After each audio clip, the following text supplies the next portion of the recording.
चलिए बच्चे हैं,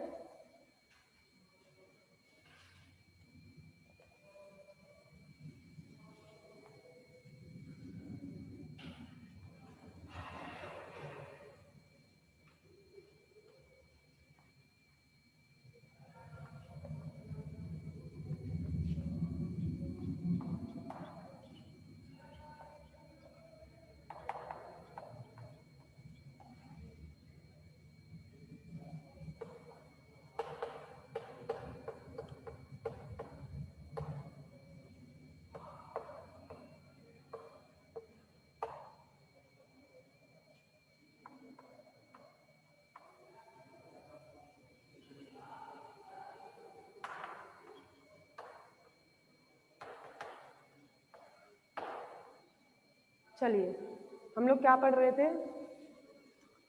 हम लोगों ने केस फर्स्ट कर लिया था। केस फर्स्ट में करना क्या था हम लोगों को, जो हमने स्फीयर लिया था उसको हमने ग्राउंडेड कर दिया था। ग्राउंडेड करने की वजह से स्फीयर के सरफेस पर पोटेंशियल जीरो हो गया था क्योंकि चार्ज जीरो था। ठीक है, फिर हमने निकाला था वही स्फीयर के सरफेस पर इलेक्ट्रिक फील्ड। चार्ज तो जीरो हो गया था और पोटेंशियल जीरो हो गया था, लेकिन इलेक्ट्रिक फील्ड हम कल निकाल चुके थे, वो निकल गया था। फिर हमने पोटेंशियल निकाला था स्फीयर के आउटसाइड। आज मैं सेकंड केस करवा रही हूँ। सेकंड केस में क्या है, आपका जो स्फीयर होगा वो ग्राउंडेड नहीं होगा। कल तो ग्राउंडेड था, ग्राउंडेड होने की वजह से जो चार्ज आया था वो उसकी वैल्यू आ गई थी जीरो, लेकिन आज आपका ग्राउंडेड नहीं होगा। ग्राउंडेड नहीं होगा तो उस पर चार्ज की वैल्यू जीरो नहीं होगी। अगर चार्ज की वैल्यू जीरो नहीं होगी तो आपका पोटेंशियल भी जीरो नहीं होगा। अब स्टार्ट कर रही हूँ मैं इसके लिए केस सेकेंड। डालिए केस सेकेंड।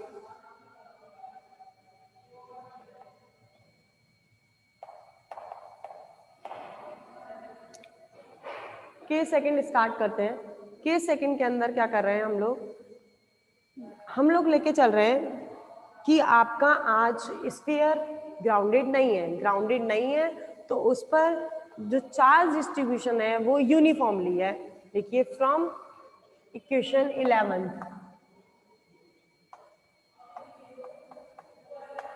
इक्वेशन 11 जो आप लोगों ने पढ़ी थी, द चार्ज डिस्ट्रीब्यूशन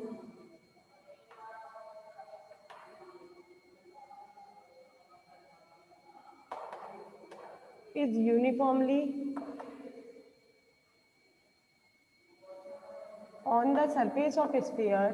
आज हमने जीरो नहीं माना है, सरफेस ऑफ स्फीयर पे चार्ज कैसा है, यूनिफॉर्मली डिस्ट्रीब्यूटेड है on the surface of sphere. Sphere की सरफेस पे वो चार्ज आपका यूनिफॉर्मली डिस्ट्रीब्यूटेड है, और हुज वैल्यू, जिसकी हम वैल्यू लेते हैं,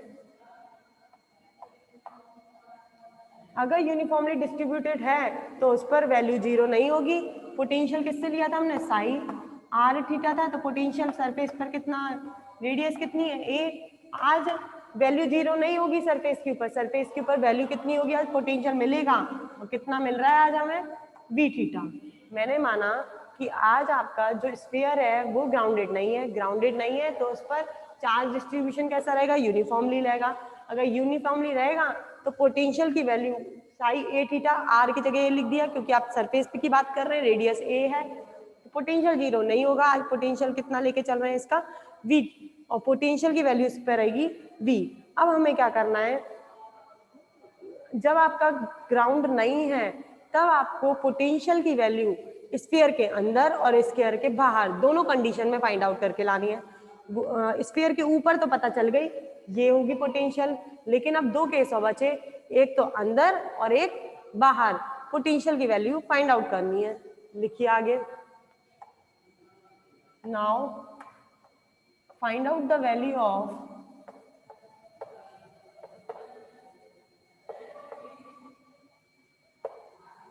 electric potential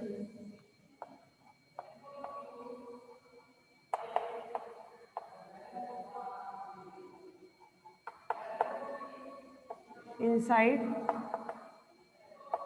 and outside the sphere।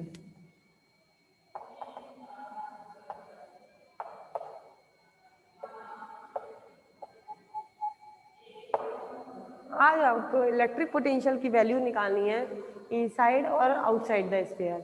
कब निकालनी है? जब आपका जो स्फीयर है वो ग्राउंडेड नहीं है। ग्राउंडेड नहीं है तो उस पर पोटेंशियल की वैल्यू कितनी रहेगी? वी रहेगी। चलो इसमें फर्स्ट कंडीशन करते हैं। पहले निकालते हैं हम आउटसाइड द स्फीयर। निकालिए पहले आउटसाइड निकालूंगी फिर इनसाइड निकालूंगी। फर्स्ट कंडीशन में करवा रही हूँ आउटसाइड द स्फीयर के लिए। फर्स्ट डालिए आउटसाइड द स्फीयर। स्फीयर के आउटसाइड निकाल रहे हैं और कल भी निकाला था स्फीयर के आउटसाइड, लेकिन कल जब निकाला था तो कंडीशन अलग थी। कल जब निकाला था आउटसाइड द स्फीयर तब आपका स्फीयर ग्राउंडेड था, लेकिन आज निकाल रहे हैं आउटसाइड द स्फीयर तो आज ग्राउंडेड नहीं है तो आपको निकालना है आउटसाइड द स्फीयर की कंडीशंस। लिखिए आप स्फीयर के बाहर निकाल रहे हैं तो मतलब बहुत दूर पर कहीं पर हम इसकी पोटेंशियल की वैल्यू फाइंड आउट करके ला रहे हैं। तो मैं उस पॉइंट को जिस पर मुझे पोटेंशियल की वैल्यू बाहर निकालनी है मैं उसको ले जा रही हूँ इन्फिनिटी पर उठा के। मतलब जो पी पॉइंट लिया है मैंने, माना जो पी पॉइंट है वो इन्फिनिटी पर रखा है, तो इन्फिनिटी पर रखा है आउटसाइड द स्फीयर, तो मुझे उस पर पोटेंशियल की वैल्यू फाइंड आउट करके लानी है। चलो करते हैं। हम गोले के स्फीयर के बाहर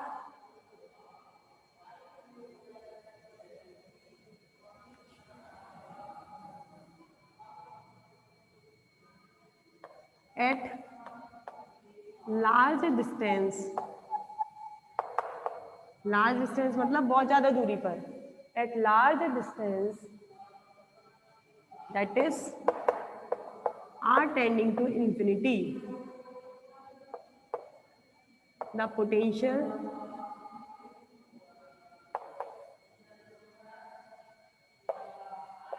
outside the sphere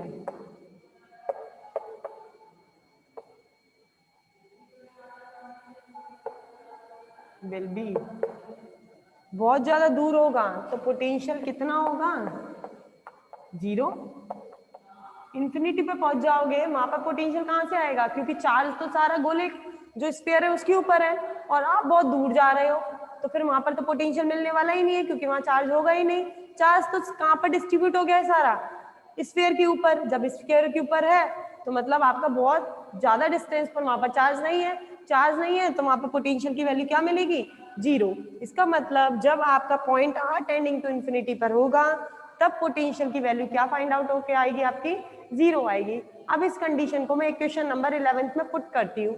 equation number 11 हमने कल निकाली थी। लिखिए फ्रॉम इक्वेशन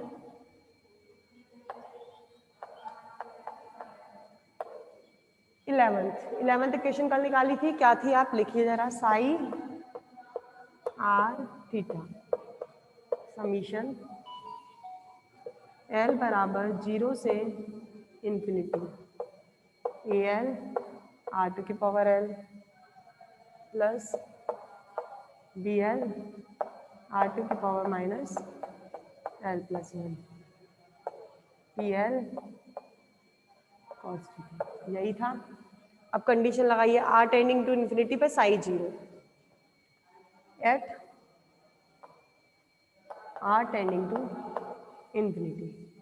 आर टेंडिंग पे ये तो जीरो हो जाएगा फंक्शन, ये तो जीरो हो गया, इक्वल टू इसमें लगाती हूँ आर टेंडिंग टू इन्फिनिटी। यहाँ पर देखिए at r tending to infinity, ये दोनों आर है, इन पे लगाते हैं। पहले आर टू की पावर एल है तो इन्फिनिटी की पावर एल, ये फंक्शन तो जीरो नहीं होगा। अब इसमें लगाती हूँ आर टू की power minus l plus one, इसको लिख सकते हैं 1 अपॉन आर, उल्टा लिख देंगे एल प्लस वन। आर की वैल्यू क्या है? इन्फिनिटी, तो 1 अपॉन इन्फिनिटी, और 1 अपॉन इन्फिनिटी क्या होता है? जीरो। इसका मतलब ये फंक्शन तो जीरो हो जाएगा लेकिन ये फंक्शन जीरो नहीं होगा क्योंकि यहाँ पे इन्फिनिटी बचेगा। तो फंक्शन क्या बचेगा आपका? ए एल आर टू की पावर एल, ये तो जीरो हो जाएगा, ये बचेगा पी एल कॉस थीटा। चलो स्क्रीनशॉट ले लो, अब स्क्रीनशॉट लीजिए।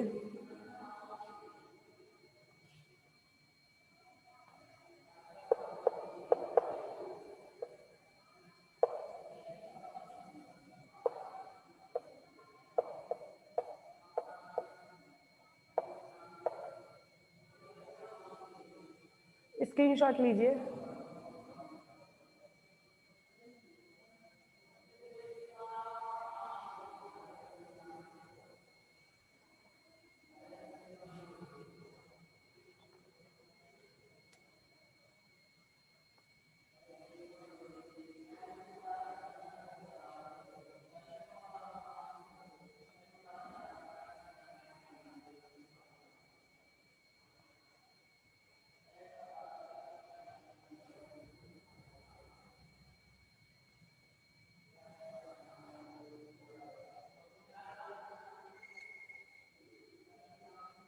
ये जीरो ले लिया, ए एल आर टी की power L P l cos theta. अब देखो ये फंक्शन तो जीरो में भेज दिया, क्या बचा आपका a l r l equal to zero. अब आर टेंडिंग टू इन्फिनिटी है, आर एल जो आर टेंडिंग टू इन्फिनिटी रखने पर ये वैल्यू कभी जीरो नहीं होगी क्योंकि ये इन्फिनिटी रहेगी, इसकी वैल्यू तो कभी जीरो हो नहीं सकती क्योंकि आर टेंडिंग टू इन्फिनिटी रखेंगे तो ये वैल्यू तो जीरो आएगी नहीं, ये वैल्यू जीरो आ जाती है, ये तो जीरो हो नहीं सकती, ये जीरो नहीं हो सकती, तो जीरो क्या होगा ए एल बराबर जीरो। हमारा क्या जीरो हो गया, कांस्टेंट ए एल की वैल्यू क्या आई जीरो आ गई। अगर ये जीरो आ गई तो हमारी इक्वेशन 11 क्या बनेगी, साई आर थीटा, उसमें क्या था ये इक्वेशन 11, ए एल और बी एल, ए एल तो जीरो हो गया, बचेगा क्या केवल ये वाला coefficient l equal to zero से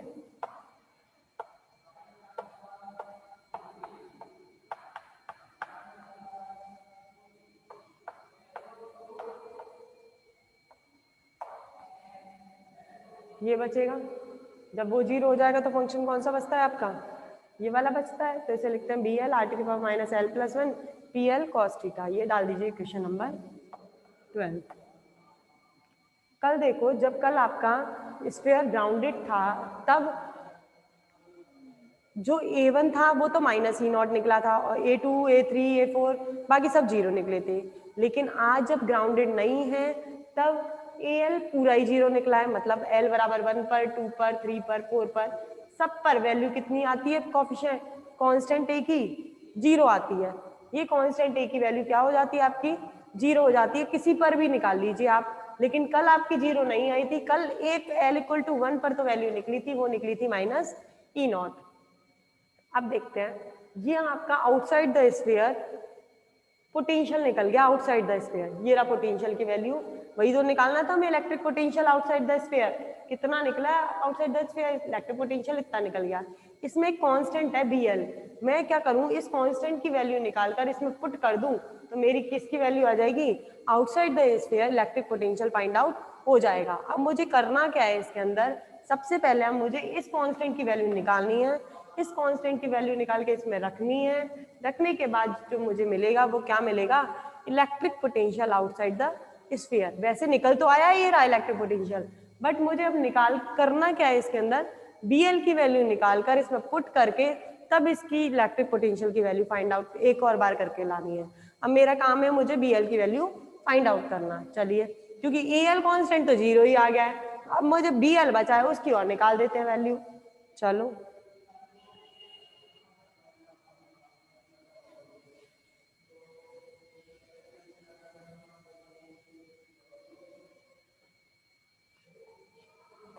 find out the value of constant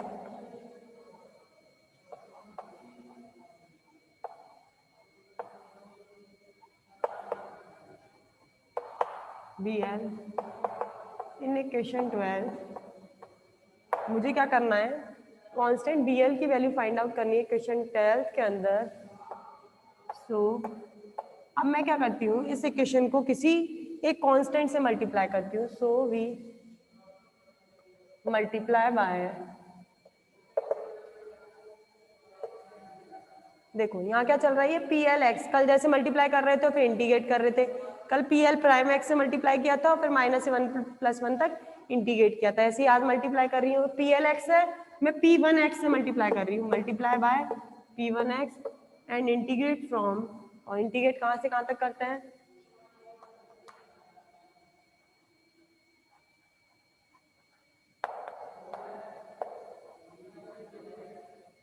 -1 to +1 and, और एक कंडीशन यूज कर रही हूँ कौन सी वाली, जो स्फीयर के सरफेस पर है r इक्वल टू a पर पोटेंशियल कितना है v, तब मुझे किसकी वैल्यू निकलेगी Bl की, and using condition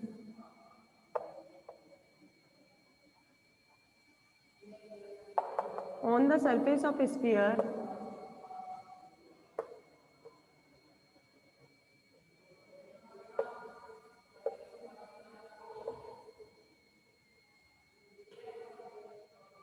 at r equal to a psi a theta equal to v।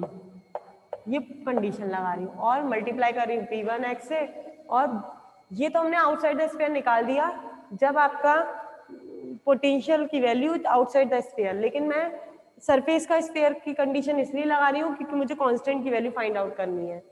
चलो करते हैं इस इक्वेशन में मल्टीप्लाई। पहले इस साइड इंटीग्रेशन -1 से +1, r इक्वल टू ए पर पोटेंशियल की वैल्यू कितनी हो जाएगी, वी थीटा, इस पोटेंशियल की वैल्यू वी थीटा मल्टीप्लाई किससे करना है, P1x dx, और इंटीग्रेट करना है -1 से +1। अब इसमें आ जाओ, bl, r की जगह क्या पुट करना है, a -l+1, इंटीग्रेशन करना है -1 से +1, pl cos थीटा x के बराबर लिया था कल, x मल्टीप्लाई करना है P1x dx से। स्क्रीनशॉट लो।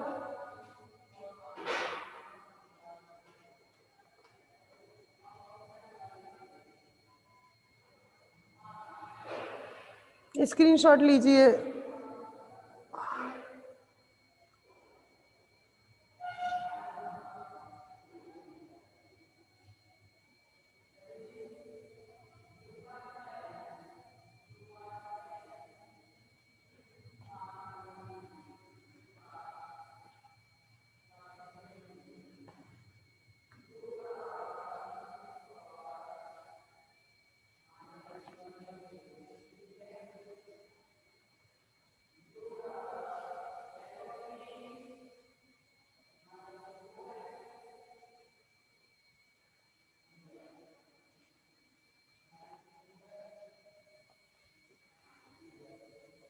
चलिए मैं लगा रही हूँ orthogonal condition of Legender polynomial from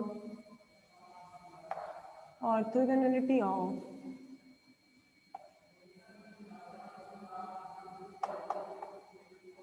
Legender polynomial.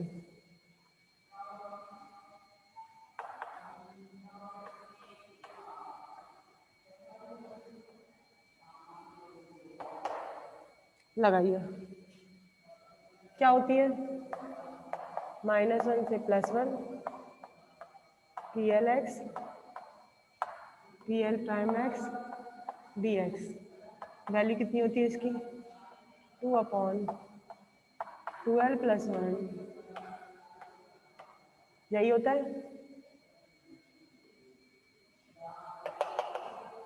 फिर टी रेशो की वैल्यू निकालते हैं।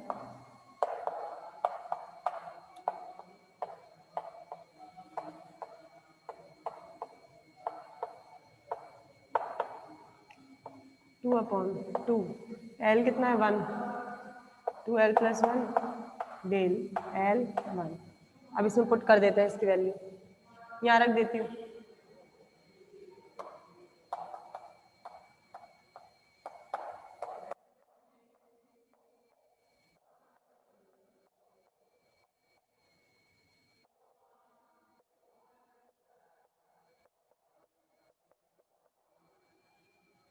इसकी वैल्यू रख रही हूँ,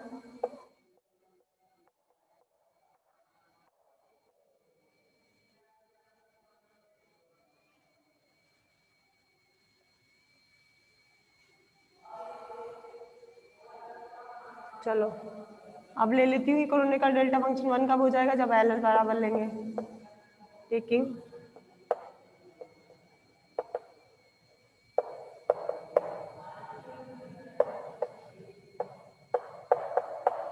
वन हो जाएगा।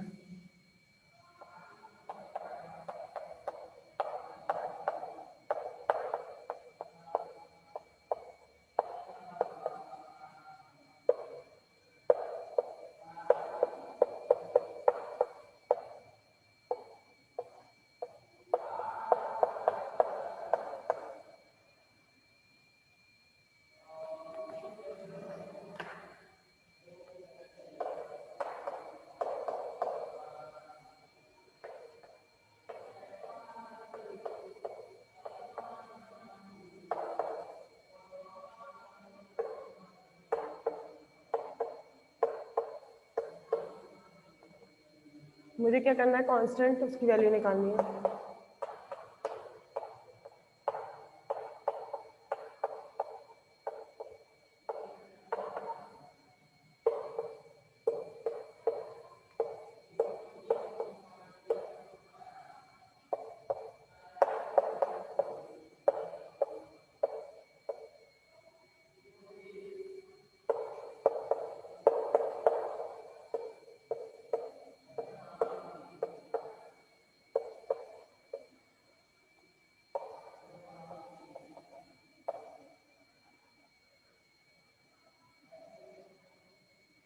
ये निकल गई B1 की। अगर B1 की वैल्यू ये है तो B0, B2, B3 इन सब की वैल्यू क्या आएगी आपकी?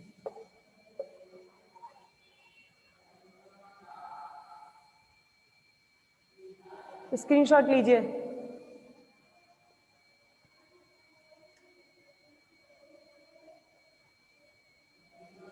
स्क्रीनशॉट ले लीजिए।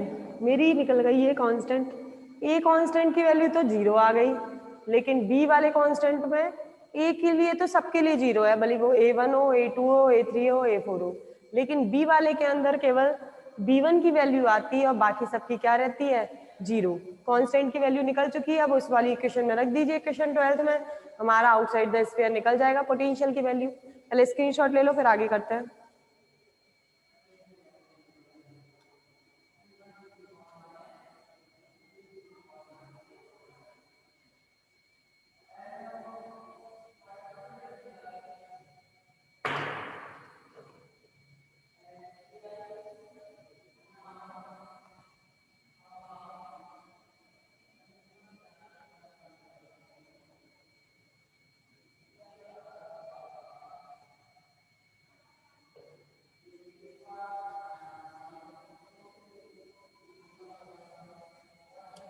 Now, putting the value of constant B1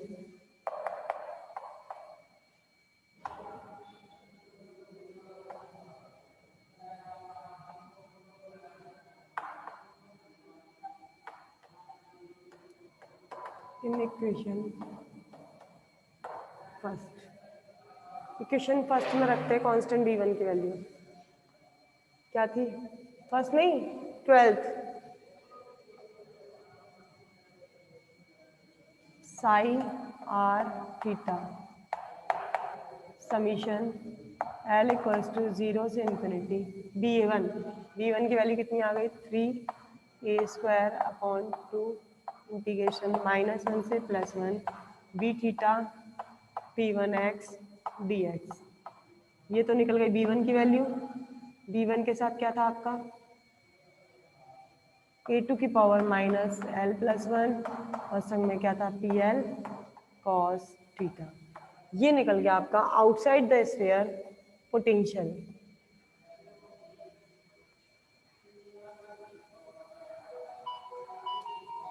ये निकला आउटसाइड द स्फीयर पोटेंशियल की वैल्यू वो कितनी आ गई? 3a² -1 से +1 b theta cos theta dx a² -l+1। इधर शायद r² -2 आ गया था। r² -2 PL cos थीटा ये निकल गई थी आपकी वैल्यू। स्क्रीनशॉट ले लीजिए। हमने आउटसाइड द स्फीयर निकाल दिया है, अब इनसाइड द स्फीयर निकालूंगी मैं। स्क्रीनशॉट लीजिए एक बार। आउटसाइड द स्फीयर कंप्लीट हो गया है, अब मैं निकालूंगी इसका inside the sphere.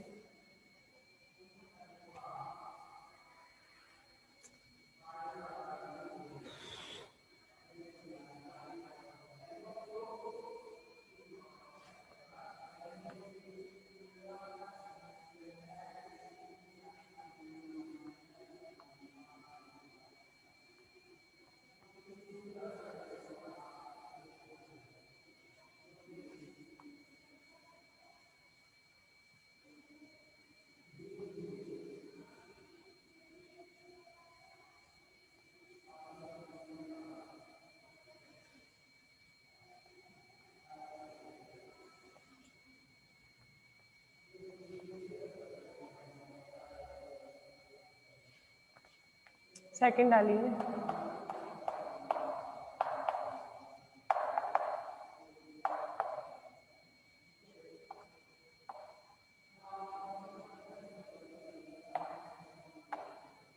Inside the sphere, outside the sphere निकल गया, अब इनसाइड द स्फीयर निकालना है। और इनसाइड द स्फीयर आपको पता है क्या होता है? इनसाइड द स्फीयर क्या रहता है? अंदर आ गए तो मतलब जो r रेडियस थी बाहर की वो स्फीयर की रेडियस से क्या हो गई? अब कम हो गया। अंदर आ गए तो मतलब अंदर आने पर जो स्फीयर की रेडियस थी a वो भी वैल्यू क्या होगी आपकी? कम हो गई स्फीयर की रेडियस। तो आर क्या है, वो पॉइंट जो आपको निकालना है जिस पर पोटेंशियल की वैल्यू इनसाइड द स्फीयर, वो मानी आर, और उसकी वैल्यू किससे कम होगी, ए से। चलो कंडीशन लगाते हैं इनसाइड द स्फीयर की। आइए मैं ले रही हूँ इनसाइड द स्फीयर के लिए, अगर आर टेंडिंग टू 0 हो जाए, लिखिए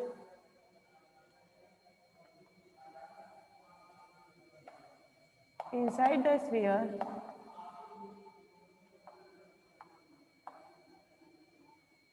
अगर एट आर टेंडिंग टू 0 पर आपका, अगर इनसाइड द स्फीयर, स्फीयर के अंदर, ये स्फीयर है, स्फीयर के अंदर कोई एक पॉइंट ले लिया यहाँ पर, जहाँ पर आपको वैल्यू निकालनी है, और रेडियस इसकी मान लिया आर।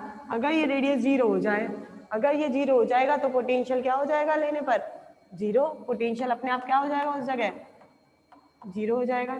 चलो अब इसको इक्वेशन नंबर 11 में यूज करते हैं।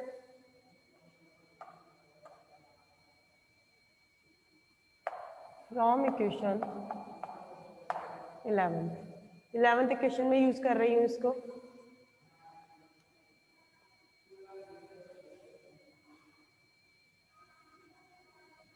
क्या थी आपकी equation 11th, psi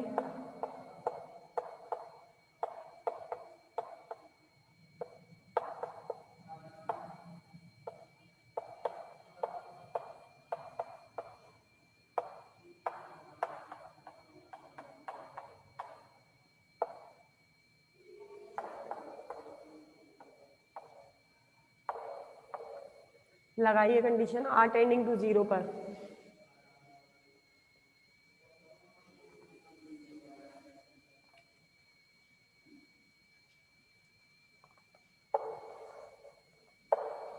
R tending to 0 पर लगाते हैं। सबसे पहले क्या है, r l, r tending to 0 करोगे तो 0 की पावर एल कितना आ जाएगा, ये फंक्शन तो 0 हो जाएगा, आर टू की पावर माइनस एल प्लस 1,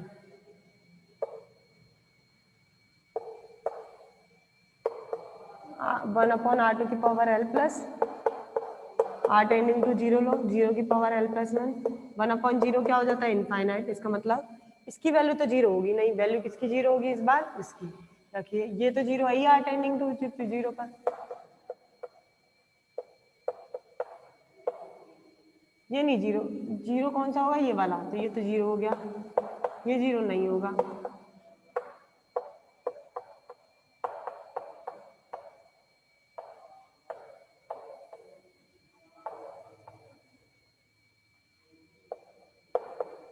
ये बचा,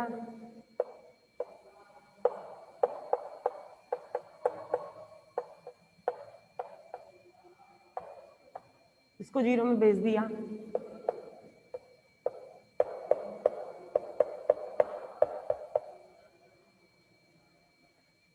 स्क्रीनशॉट लीजिए, स्क्रीनशॉट लो।